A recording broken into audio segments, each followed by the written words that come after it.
Turning now to an exclusive story from the American Heart Association. The president of the AHA, suffering a massive cardiac arrest just hours after giving a speech to a room full of heart specialists. But thanks to his teenage daughter's quick thinking, he's sharing an important message that could save lives.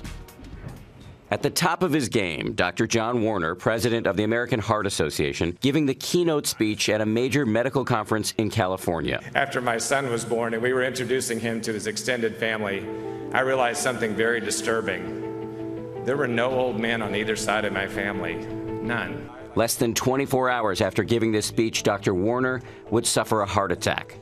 But I never would have thought that I would have had a heart attack at age 52. Warner seemingly the picture of health. A track athlete in college, he exercises regularly, watches his diet, and does not have the traditional risk factors associated with heart disease, like smoking, high cholesterol, or high blood pressure. I felt fine that morning, and many heart attack victims that have a sudden cardiac arrest get no warning symptoms. According to the American Heart Association, about 350,000 Americans suffer a cardiac arrest outside a hospital every year. Only about 10% survive. Immediate CPR can double or triple survival rates. We knew that we needed help immediately. Warner's heart attack happened in his hotel room, witnessed by his wife, Lisa, and their 2 children. He wasn't breathing at this point. He was turning purple. Lisa and her son Jacob went to get help. Daughter Lauren stayed. I used my knowledge of CPR and I began to do some chest compressions on him.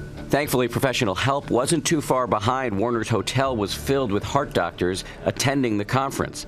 Dr. Tia Raymond and nurse Janie Garza responded to the call for help. The 2 performed CPR and used the hotel's portable defibrillator to restart Warner's heart. All contributed to saving his life, but he says one thing was critical. CPR was absolutely what saved my life, and if I had not received CPR, I wouldn't be here today. Warner's son, now all too aware that genetics may play a role in heart disease, he is taking preventative steps. In many ways, I might be next. I think about eating healthier, exercising, and also being ready for if this were to happen again. That's what I think about now. As well he should, and our chief medical contributor, Dr. Jen Ashton, is with us now. This is such a dramatic story. Yeah. What leaps out to you? A couple of things. One, if it can happen to a cardiologist 52 years of age, it can truly happen to anyone. The second, this is the American Heart Association message. Systems worked. Early CPR, early defibrillation, early 911, excellent cardiac care. That saves lives. So we know CPR saves lives. Let's get a little basics. So let me talk you through it. This is adult CPR. It's called hands only. No rescue breaths are necessary. You want to activate 911, trace the rib cage up to the breastbone, put one hand firmly on the sternum, lock your hands. There should be a straight line from your shoulder to your hand, and then you want to start rapid compressions to the tune of staying alive. You want to depress the sternum about 2 inches. You may feel ribs break. Continue CPR anyway. You're not kidding about staying alive. That is the right rhythm. Fast and deep. And what about a defibrillator? Okay, so defibrillators are everywhere. People should not be afraid to use them. If they are present in someone in cardiac arrest, you want to use them.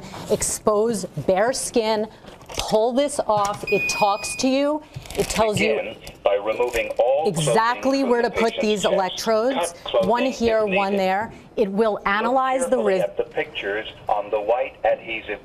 Just going to shut that off. It will analyze the rhythm. One electrode goes here, one goes here. If it tells you to deliver a shock, you clear from the patient, hit the shock button, and it tells you what to do after that. So we can stand back up for just a second. I want to ask you, this information is truly life-saving, and we have a really dramatic example of that this morning. You got an email from somebody named Kathy Patterson, who said, "Thank you for saving my life." Tell us about that. Last year, Christmas Day, Dan, you and I were on the air here. We were talking about the symptoms of a cardiac event. This woman, 58 years old, was watching our segment, recognized those were the exact symptoms she was having, called 911, is alive today because of it. So I believe in this message. And there she is. And I was just emailing her today. She's doing great. Many, many lives have been saved. This message, this education is life-saving. People need to know about it. Thank you for doing what you do. Thank you for being here this morning. Merry post-Christmas to you, too. Jen.